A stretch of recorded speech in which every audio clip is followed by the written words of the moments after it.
Hey everyone, and welcome to Monday night's Harlequin review behind the screen with me, your host and DM for Harlequin's Requital, Michael. Also go by Craniodad. So we are going to be doing a lot of testing with this current platform on Monday night. So this is your guys' chance to see the things that are new, and I'm going to be minimizing this screen because I don't need to see it. Can I get an audio check from the audience? Because I've got a whole new setup, and I need to make sure everything's working the way that I hoped it would. Just waiting for an audio check. Anybody in chat?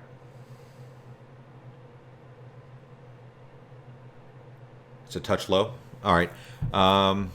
Okay, let me see what I can do about that as we go on. I know the intro music is also a little high because I forgot to change that setting right before we went live. But doing the best we can with the situation that we are dealt. So, anyway, about some of the new stuff. So you guys saw the star background. That's going to be a reoccurring theme for a little bit until I find something a little bit better. But I do like the way that that turned out. That's going to be the main background when our players are playing.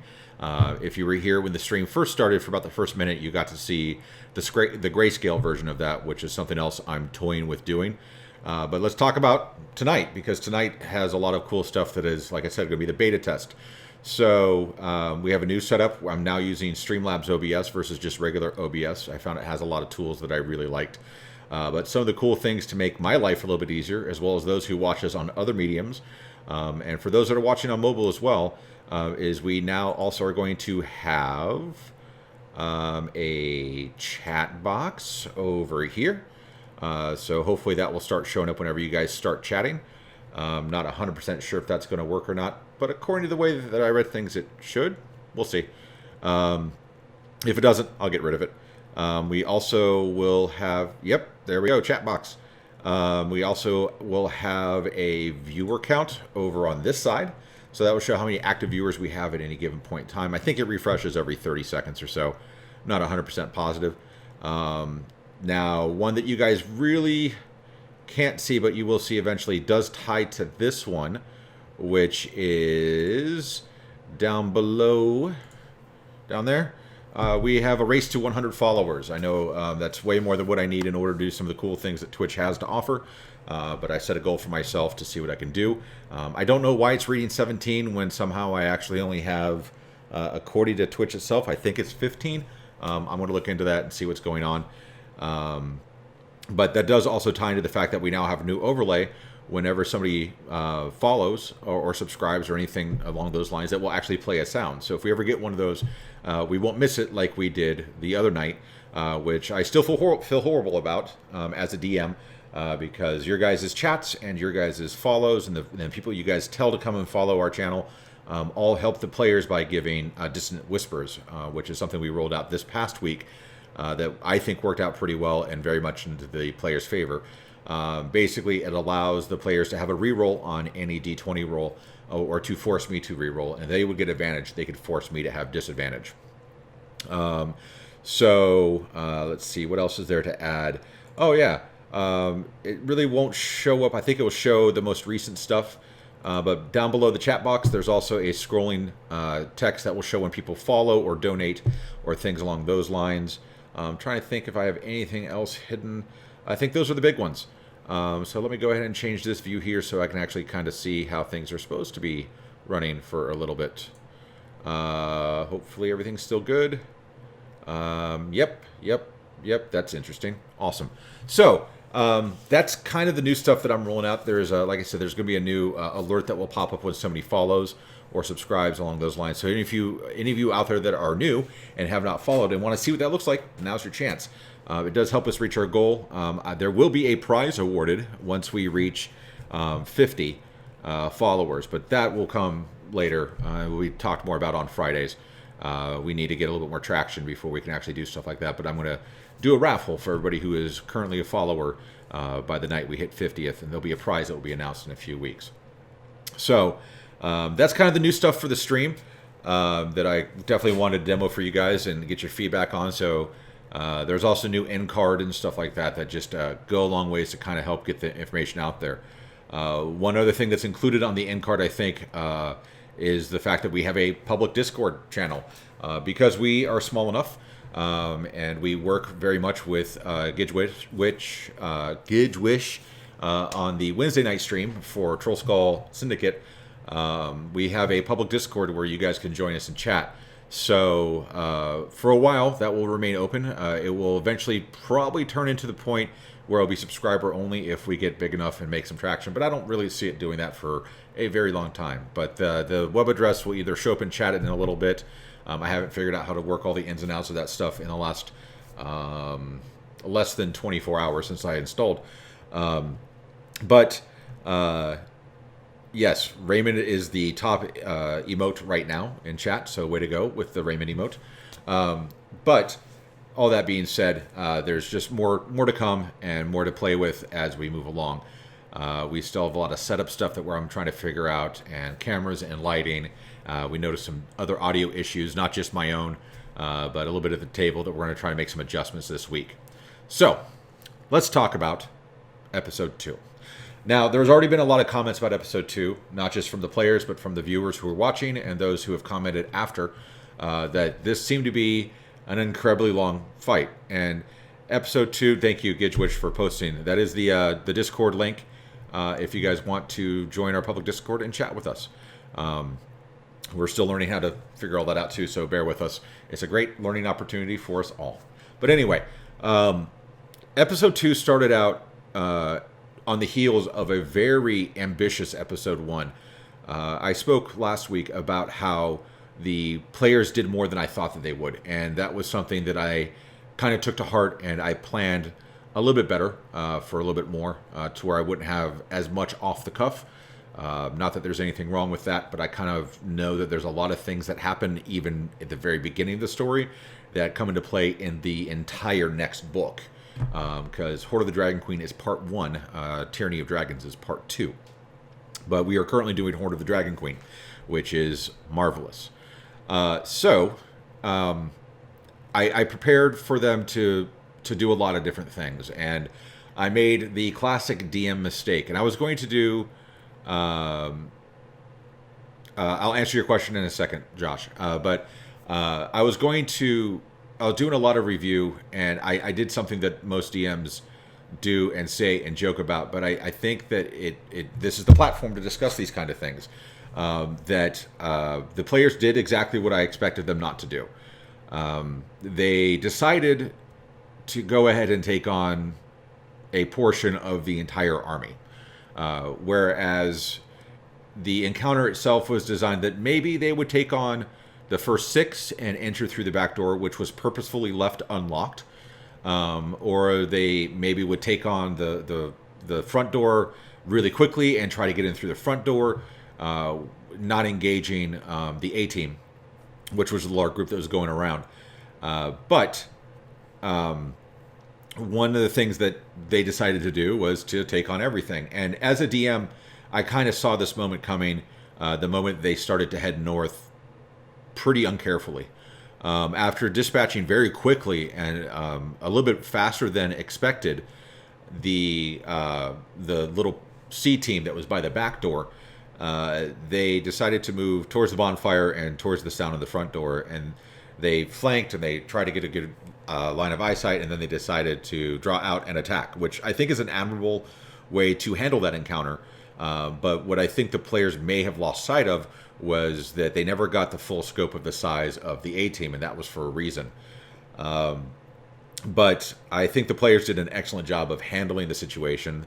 They didn't die that much. I think, Josh, you died once, maybe twice. Not positive. I know that the healer was almost down too, which is fantastic. It was very difficult as a DM to not only know what was going on, but to try to find ways to make it not happen. There comes a certain point where the DM has to throw their hands up and say, okay, my job is to be the narrator for your story, and you guys are telling your story, so let's write it, and let's see if it's the tome that is being read by somebody who has passed, or a tome of glory. And I'm very happy to say that that Harlequin's Requital made it through what they turned into a very difficult encounter for themselves. But I think that this entire encounter set, this chain of encounters, is something that a lot of other DMs and a lot of other players say is very hard to convey to the players. The simple fact that all of this takes place in one evening, that they're not going to get a long rest, that they're going to have a couple chances at getting some heals, and what they walk into battle with is pretty much all that they are left with. So knowing that they're going to be taking a ton of damage, knowing that thank you for the info, Josh, knowing that a player fell and it took a while for them to get healed, means that this isn't a game changer for the outcome of this chapter.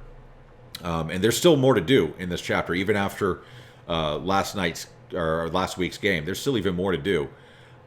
So for me, I think that this was a true test of myself as a DM, and probably what has happened to many others, not preparing for the players to do exactly what you think they wouldn't do, and forgetting the extra knowledge that we have as DMs. I think I did my best to convey it to the players, but sometimes players, man, you run around like a bunch of murder hobos, and that's what we're left with. But I'm very happy that they were able to succeed going through that encounter. But my thought would be that they would have at least made it to if not through the encounter from Friday during episode 2, based on the tempo and the potential severity of what I knew was coming. Murder Hobos is a new band name. I call it. Go for it. But it's one of those things that I try not to let it backpedal my over planning based on what I've seen this party is already capable of doing from the very first night. And I knew that there was a lot of excitement from the first night, and it's going to hit into a rhythm, and we'll eventually dial it in. But it's going to be interesting to see what happens now that they've had essentially two sessions that were nothing more than 2 encounters, and the first episode was 3 or 4 encounters. Actually, if you include the rats, it would be 6 encounters. But it's pretty tough. It's designed to be tough. It's designed to impress the idea that the things the players are doing now, the actions that they are taking, not just in episode 1, but throughout Horde of the Dragon Queen, are world-changing events. They're going to drive things that are going to happen in Tyranny of Dragons. They're going to drive things that are going to make it easier or more difficult the further along they progress. They may eventually pass a point of no return to where, try it as the best they can, it may be damn near impossible for them to move on. And that's all based on the things that they're doing now. It's based on what they're doing, who they're interacting with, and the things or the people that they're either saving or killing. So there's a lot to take in mind with that. Before I continue on, I know that I saw a question further up. Where did it go?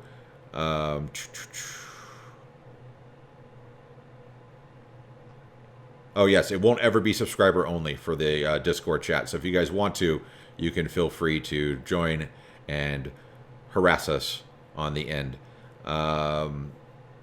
I think it was your question about the chat box, Josh. And it's also for the YouTube.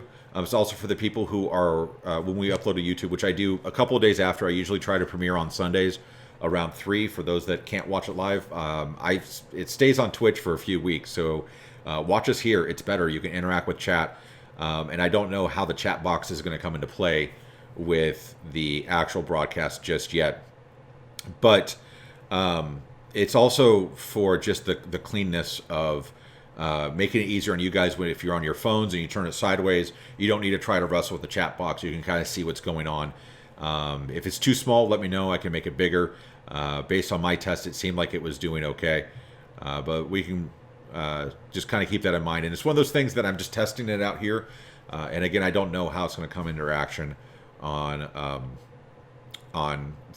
Friday nights. So, continuing on with the battle that never ended. But it did eventually, after 2.5 hours of fighting.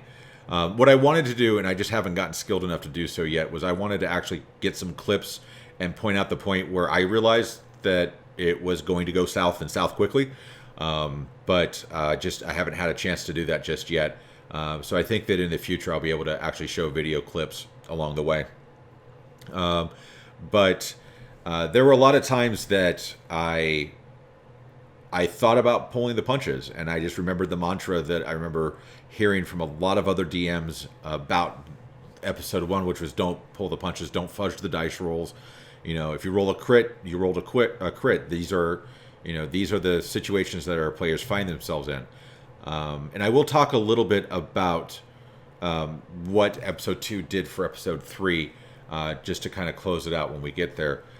But I think that the long and short of it is that as a DM, I probably could have done things to better steer the party. But there comes a point where, to use it again, murder hobos. I mean, they're going to run in, they're going to want to kill everything.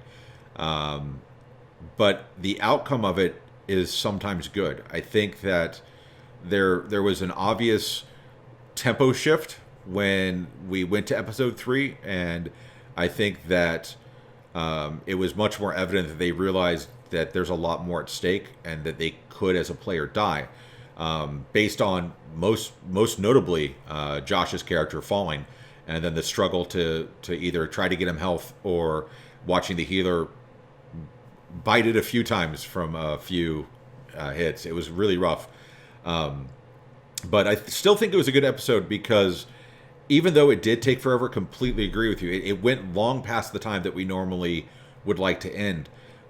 What the party got out of that is not necessarily experience in a way of being tangible for the players, because we do episodic based. So the more things that they take the time to kill is just the more things they have to kill before they can complete the task at hand in order to gain a level. But what they learned is a lot more about the enemy that they're currently fighting.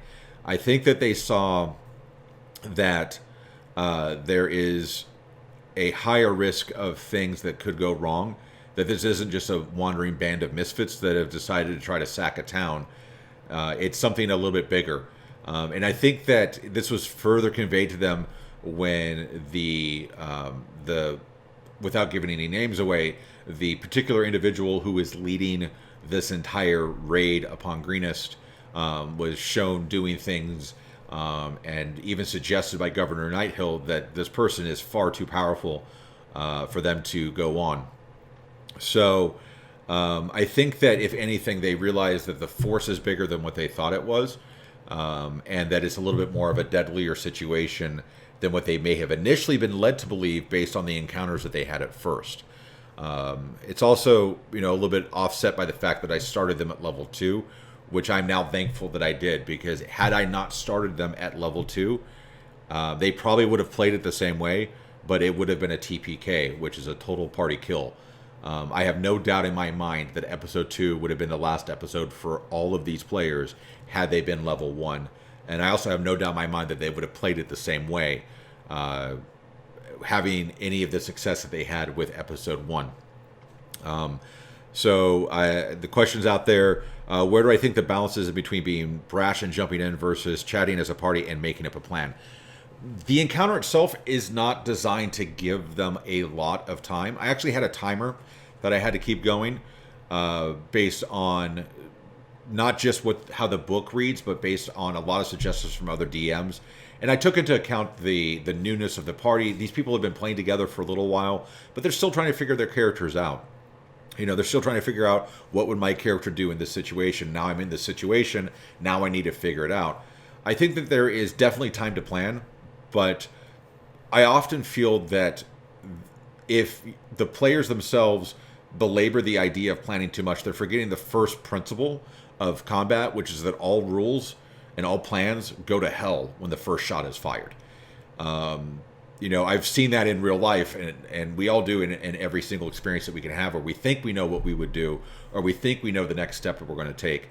So I think that something that should happen, and again, I get that this party is purposely put together as a band of misfits, right? But I think that over time, they will figure out more ways to succinctly plan and get an idea of what should Harlequin's Requital do, because we've done it in the past.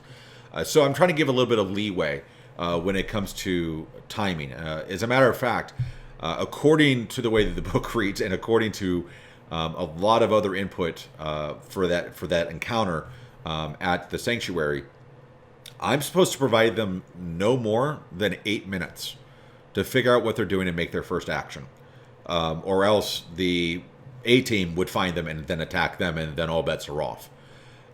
So, you know, it's one of those things that actually I gave them 12, and they were well underneath it. I think they made their first movement about 11 minutes in, or maybe it was 10 and a half. But I know it was getting close, but I knew that they were coming to a resolution. And I also know a couple of the players well enough to know that they're going to act. They're going to hear an idea they like, and in this case, they're going to jump the wall because they know what they need to do, and they're going to go do it. And they're playing their characters the way that they should and the way that they've built them, based on, you know, are they chaotic neutral, lawful good, are they just flat out neutral? There's a lot of things that come into play, and I think that these players have built their characters in such a way that it kind of sticks with their own personality that they bring to the table. It may not be their personality in real life, but it's the personality they bring to the table. So that's something that I think kind of is warranting the conversation. So I think there is a time to act. I think that, you know, when you look at how I play on Wednesdays for the stream for Troll Skull Syndicate, I literally roll a percentile die based on a little chart that I have for a couple of different interactions. I have one for interactions with one of the party members, one for interactions with the entire party, and one for a combat scenario, because I'm still trying to figure out exactly what my character would do. And I think I'm honing it in. I'm thinking I'm dialing it in, and it will probably take me a couple more episodes, or at least a couple more rounds of combat to figure that out. But you know, these players are being thrust into a situation to where action may not be the best situation. I do know a lot of foreshadowing here, and I don't mind saying stuff like this because I know the players are really good about not metagaming. I will get asked questions, and that's cool. But there are going to be situations in the very near future where they're going to have time to plan, but if they don't plan it well, it's going to wind up hurting them a lot or changing the story in a drastic way that's going to make it infinitely more difficult already. So there is a time to plan, and I think it's doing the best with the time that you have. I think that my job as a DM is to let the players talk it out, but to keep it realistic. Our time is not game time. You know, one round of combat in this room on a Friday night could go anywhere between 5 minutes, or in some cases we've seen it last closer to 20 or 30. But in reality, in the pseudo reality, in the game itself, that entire round of combat is 6 seconds. So I allow them the latitude to plan, but I'm going to do my best to keep timers and keep things in check to where it's not dragging on, not just for you guys, the viewers, but for the game itself. Because if you spend a half hour planning for an encounter that's going to last, 15, 20 minutes, then there's an unbalanced weight and it's going to just wear people out. So that, I hope, answers your question. If it doesn't, please let me know, and I'll do my best to continue to clarify. But there's a lot that went into the building of the Sanctuary encounter that I think the players may have missed. I think there are some key components that they had the opportunity to learn that they didn't, because having an encounter go that long does something psychologically at the table. It wears us out. We're doing our best to think in the mindset of a player that we've created, that we are the master and they are the puppet. And they're trying to deal with combat and attacks and keep track of things and watch the screen and figure out what everybody else is doing.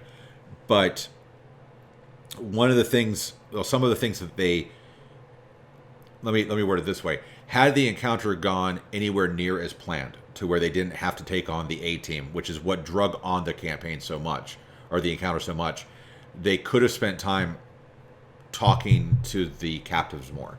There's some really important information that was missed. They could have spent some time interrogating some of the kobolds or some of the cultists. They had more time at their disposal, but it was eaten up by combat out of necessity to survive. There was very little mention, at least at the table, of the fact that the guy that Josh wound up taking on for the better part of the entire encounter one-on-one was far more powerful than any of the other people that they had run into. That should have sparked a little bit of concern. They should have maybe considered having a conversation about that, but they didn't. And, we are going to play the cards as they are. There's going to be more opportunities for them to learn most of the same information in the things that are coming up. But I think that is the downfall of having a 2-hour-long combat, meat grinder, is the fact that at the end of it, and I totally agree with it, the players just want to get the heck out of there. They want to get back. They hope they can get some rest or some healing and figure out what to do next and to kind of cap the night, because it was exhausting for us all. I noticed that, even a couple of the players were looking pretty tired in real life, because it was a lot. So that is, more or less the encounter in a nutshell. Besides just being utter chaos and taking forever. It was, I think, a lot for the players to learn and a lot for them to take on. But, like I said a little bit earlier, and one of the things I do want to talk about is a little bit about what happened in the beginning and just the overall effect of Episode 2 on Episode 3. And who knows, maybe I'll wind up changing the stream title because we're only 28 minutes in, and I'll talk about Episode 3, and then I'll finally be caught up, which is where I want to be, to where I talk on Mondays or Tuesdays about Friday's game. But we'll see. We'll see. If you guys think that's a good idea, put it in chat. But one of the things that I noticed right out of the gate is how much more pensively the players were in reacting too brashly. Instead of trying to run in through the front door or just get there. It's one of those things that they took their time. They were taking the hint of taking a little bit of stealth, of observing, of rolling for perception checks. I really, you know what? Screw it. Let's talk about Episode 3, because there's a lot of really good stuff in Episode 3. But I think Episode 2 keyed into the idea of what happened with Episode 3. So give me 30 seconds and let me change the stream title really fast, because we are recapping both episodes now. So if you have questions about Episode 3, now's the time. 2 and 3. All right, that should update on my stream, I think, at some point. Not even sure. I might have just broken everything. I don't know how this stuff works. It's magic. It's the interwebs. It's bird internet. All right, so let's talk about Episode 3, because Episode 2 was just it was a meat grinder. It was, the entire night was consumed by 80% of it was the combat for one encounter. So let's dive into Episode 3.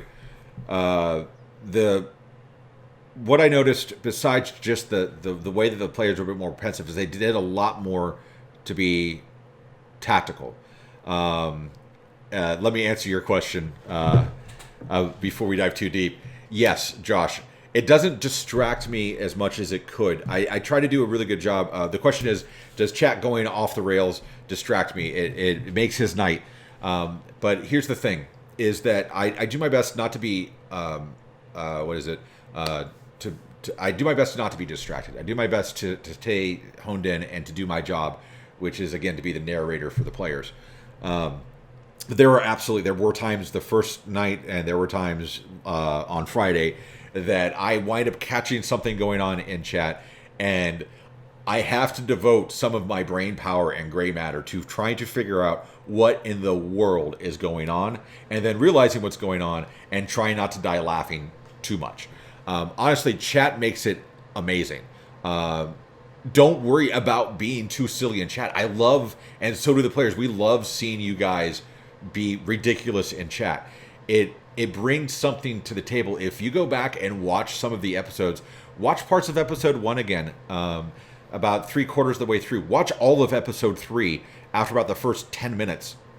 And look at what's going on in chat. So watch it on Twitch.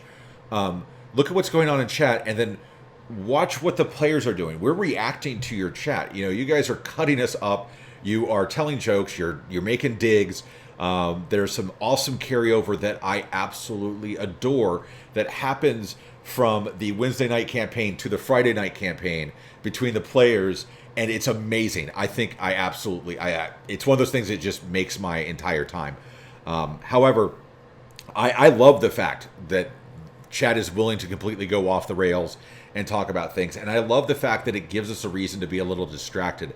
I think if anything, it brings the viewers, you guys, into our game as our conscious, or as the voices on our shoulders, or as the townspeople, those who egg us on. So I love the fact that chat is, as to use your word, it's not as obnoxious as you guys think. I love it. I think it's fantastic.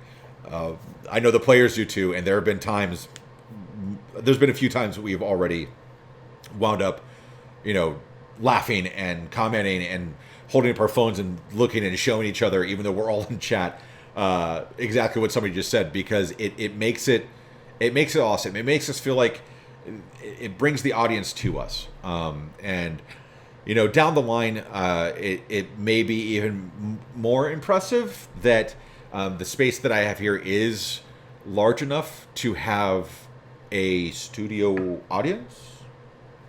Just throwing that out there. We have drinks. We have seats.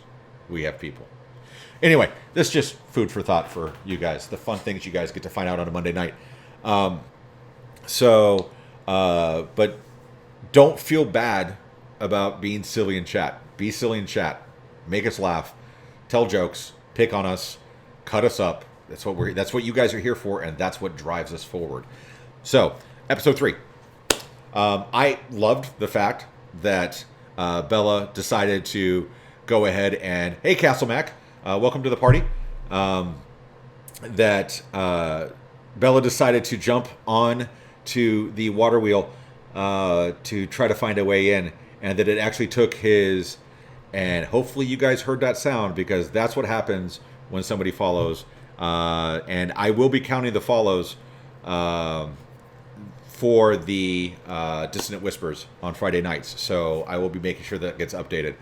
But I love the fact that Bella took that initiative while the rest of the party was trying to flank. It was a tactical decision, and it turned into some absolute hilarity. There wound up being a small enough window for him to roll into. So you guys didn't hear the sound. That's because my desktop audio is muted. So I have now fixed that. Thank you for pointing that out. It's one of those things I don't have to toggle on and off just because technology, whatever. But I love the fact that the party split themselves in the house, in the mill, and then try to find a way to just save a prisoner. And they were finding out that some of the people they were hitting were, pretty weak, and they were able to take them out in one round. Meanwhile, there was the very puzzling constructs that they had to deal with, which were a little bit of flavor that I added just to make sure that the party understood that they could die.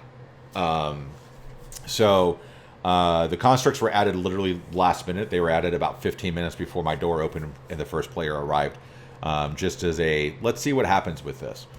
But I think that the players themselves really found themselves in episode 3. I think one of the things that the chat loved and that I loved as the DM, and I think was being felt at the table, was that they were really honing in their characters. This was only the 3rd episode, so this is the 3rd session they've been able to sit down and play these characters, because we didn't have any session 0 stuff. These are not carryover characters.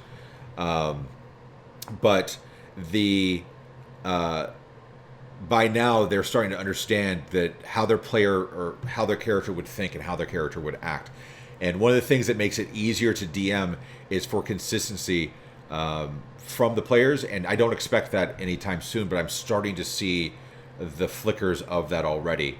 Again, Bella going up and jumping on the water wheel, falling off, grabbing on, riding the thing to the top, finding a balance, diving through a window, and stabbing somebody repeatedly in the groin, actually is how I think his character would react in that situation. Having Steven, I'm just going to call him Q, stay at the bottom of the stairs because he realized wait a second, we've got a prisoner and everybody else is running upstairs. This is bad. It split the party yet again. The party was split the entire encounter, which is phenomenal.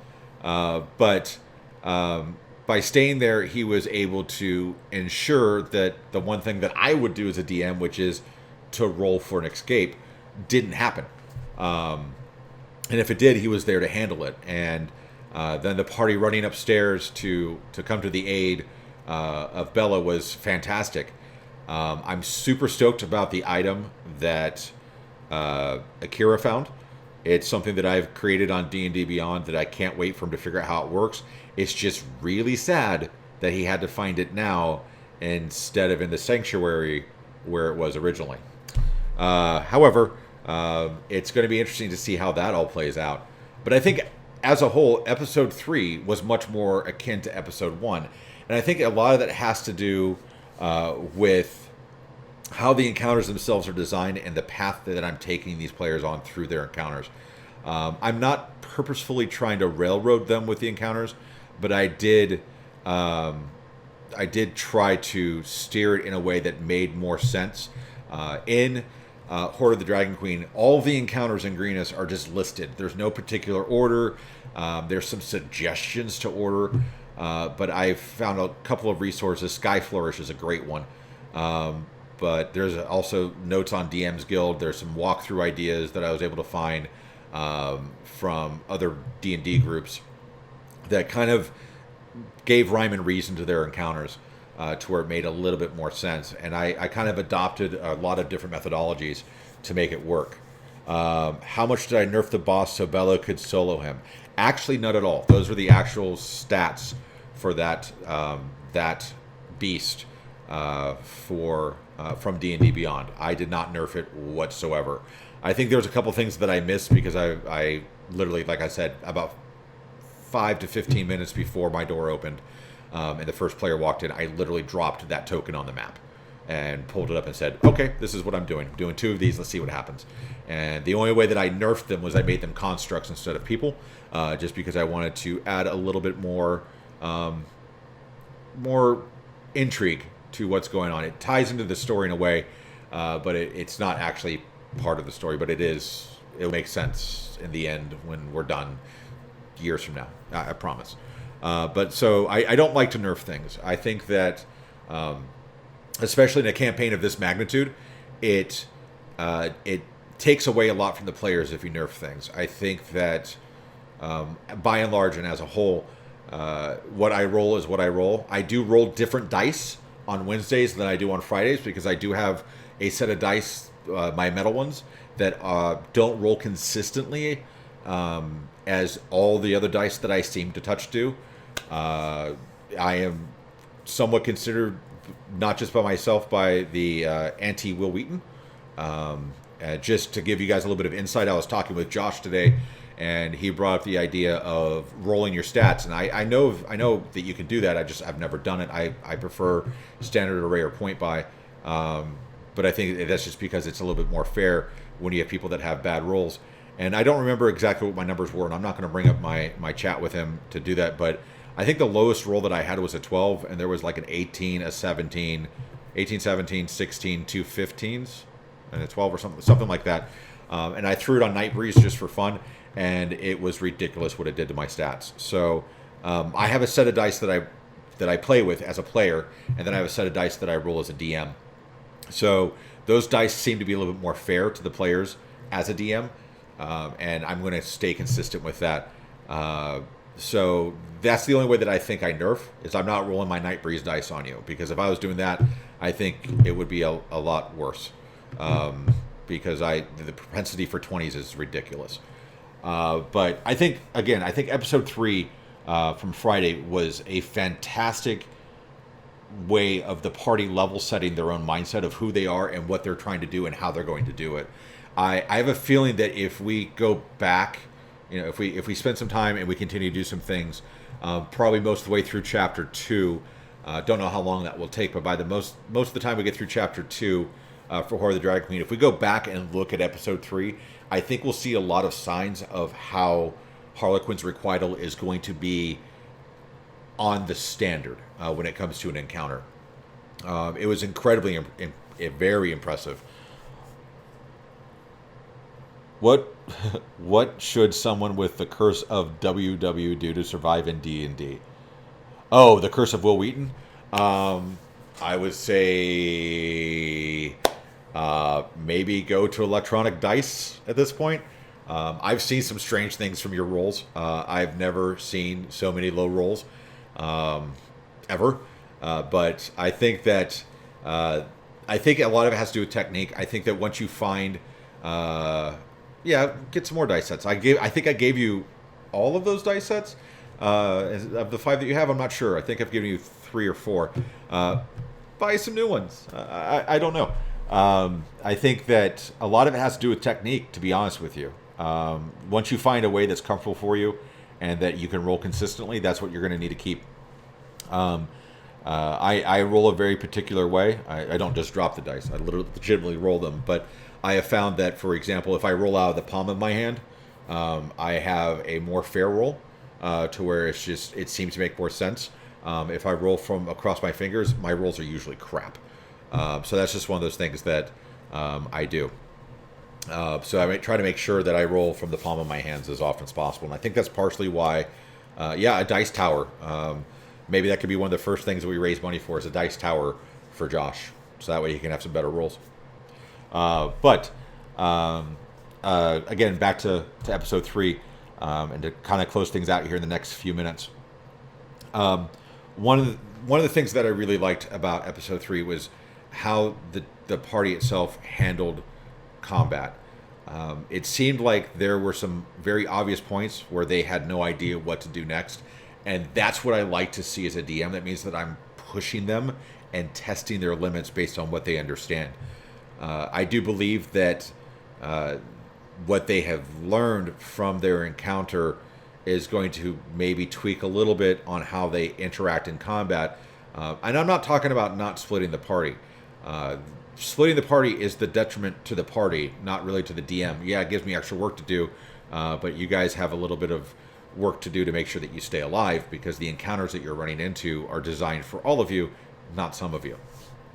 And already making it public that I don't nerf, it's your guys' call what you do. However, I think that dealing with saving the old mill, the thing that probably would have helped the players more is if I had a better way to tee that one up. I really didn't have a good way to get the severity of what they were trying to do without giving away too much. So the idea is that, I don't think they realized this, but when they went to the mill, by not seeing anybody lighting any fires, it should have given the idea that it was a trap, that there's some stuff going on and somebody's figured some stuff out and they want to do something about these adventurers who have come into town. Because with what they had seen and what they were reported as hearing is that they were going to burn down the mill. And to kind of level set the idea of what a mill means to a town, this is where they grind all their grain, either for transport or for consumption. It's the only mill in the area besides the little hand mortar pistols that they would have at this time. So in order to make bread, in order to do things that involve ground grains, a mill is critical. If a mill were to go down in most medieval cities or towns, the people would leave if they found it more suitable for them to get out of the area, because it would cause a break in the cycle. They would have to send stuff away to get it milled and bring back in. That cost money. This town is of decent size. So the importance of the mill, I think, would have been better understood either if I would have done a better job of teeing that up, or if we were actually legitimately playing in the 1200 and 1300s. I think it would have made a lot more sense. Aren't mills very susceptible to fire anyway? Surprisingly, no. They're usually built out of stone because of the purpose that they could cause a fire. There's a lot of things that could be ground up in the air, that when the dust gets in the air, like corn dust, that's not something you want to mess with a match. They're designed in such a way that there's a lot of ventilation and things like that. But they're usually, if you look at historical records, mills are usually the only or the first all-stone building, second only to usually the church or the town hall. So I think that I could have done a better job of belaying the importance to the players when it came to why the mill was so critical for them to save. But I think that all in all, what it turned into was a really good encounter for the players to work on a little bit of themselves as an individual and some tactics when the party's in the same room but taking on a bunch of different things. I do what I can for the history lessons. It sucks sometimes when you've had the life that I've had, the things that you've had to learn and never have had an outlet, and then you start playing D&D and go, oh, I actually know something about this. So, one of the things that I'm really looking forward to is what's going to happen now that they've experienced the idea of group combat from episode 1, massive combat from episode 2, and then split party but still close proximity combat from episode 3. I think if anything, they're starting to grow some some affinity for each other, or at least some understanding, and that's going to come more and more in time. I think some of the backstory is going to start to come out very soon, which is going to be really interesting. But I do believe that episode 2 was the gateway to create episode 3, and it's going to be interesting to see what happens in the episodes to come. And, you know, I understand, Josh, that you wanted to burn it down. I think that was the mentality all the way through until you smelled the bread that you were so desperately seeking, which, honestly, the only reason you smelled it was because you thought that you smelled it. I couldn't think of no tangible purpose for there to be baking bread at a mill. But that's just me. So if there are no other questions, I'll give you guys about another minute to ask any questions.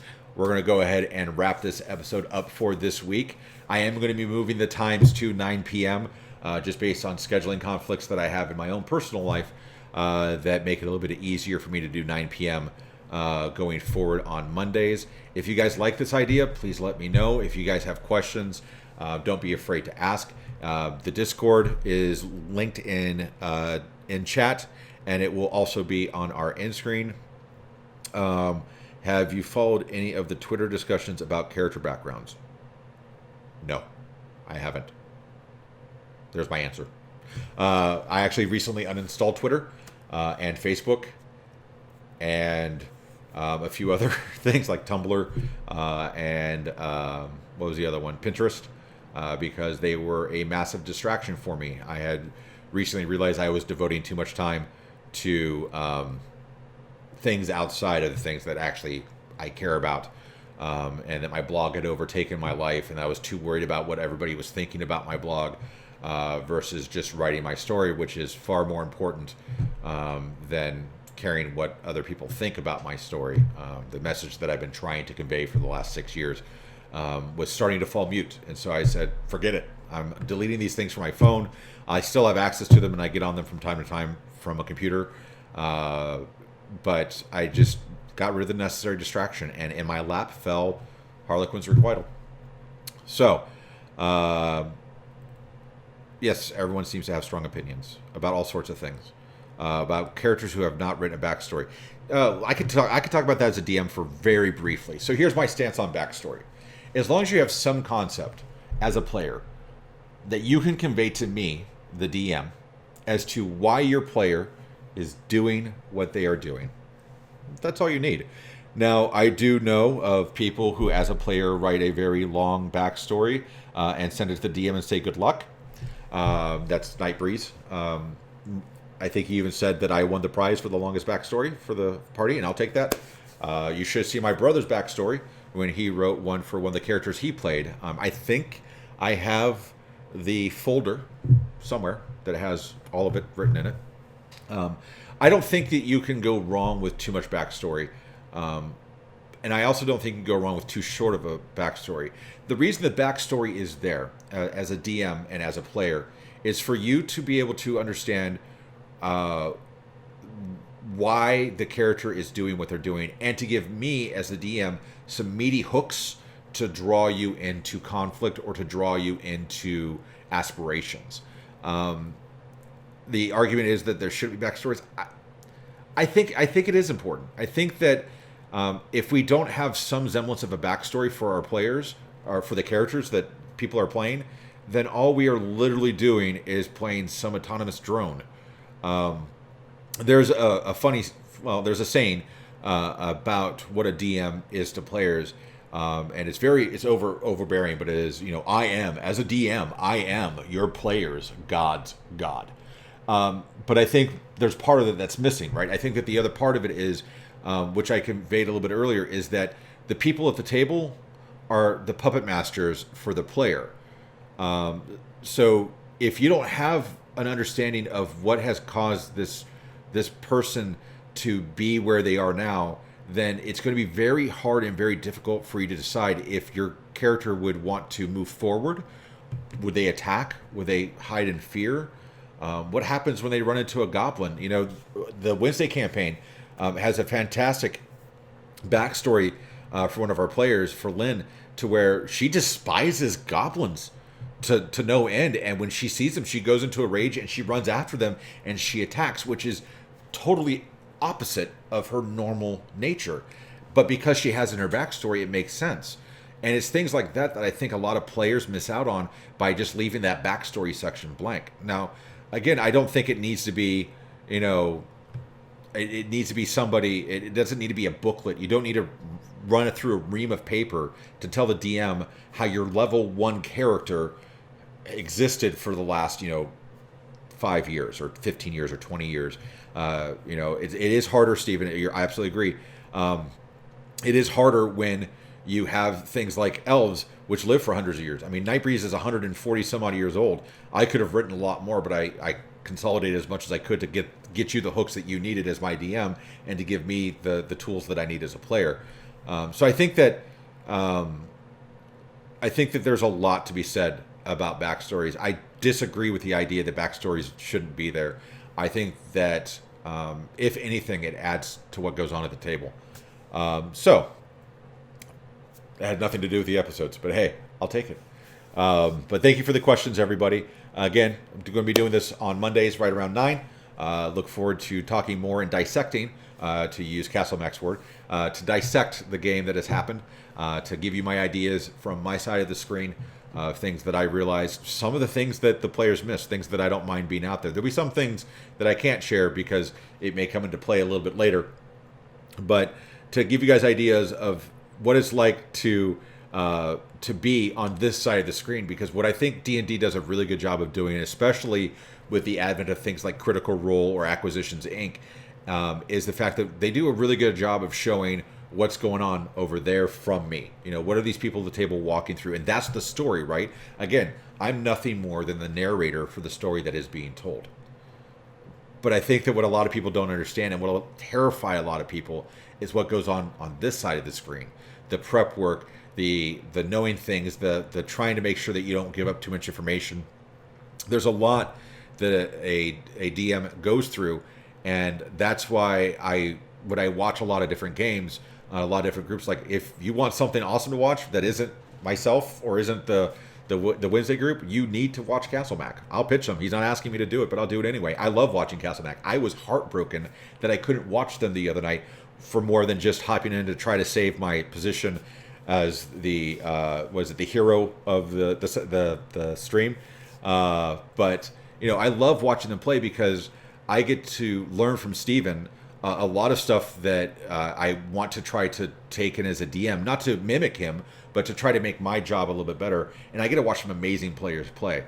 So I look forward to next Sunday when you guys will be doing the second part of the Blue Alley, which I'm going to watch because I won't metagame. But I can't watch when you guys do the awesomeness of Waterdeep. But anyway, you guys are awesome. And yes, I agree. It's 80% borrowing from others, steal on. It is what it is. But thank you, everybody, for hanging out in chat tonight. I appreciate your time. I look forward to seeing you guys on Wednesdays on Gidget Witch. I also look forward to seeing you guys on Fridays in our chat, making us laugh, adding to the advantages that the players get and the disadvantages that I get, and just making us enjoy our time. And next week when we get back, it's going to be awesome. I look forward to it. Thank you so much. And I'll see you guys soon. Did that do what I think it did? I don't know. I'm still learning, guys. I'm still learning. Did it do? No, it didn't. Let me go ahead and transition. Thanks, everybody.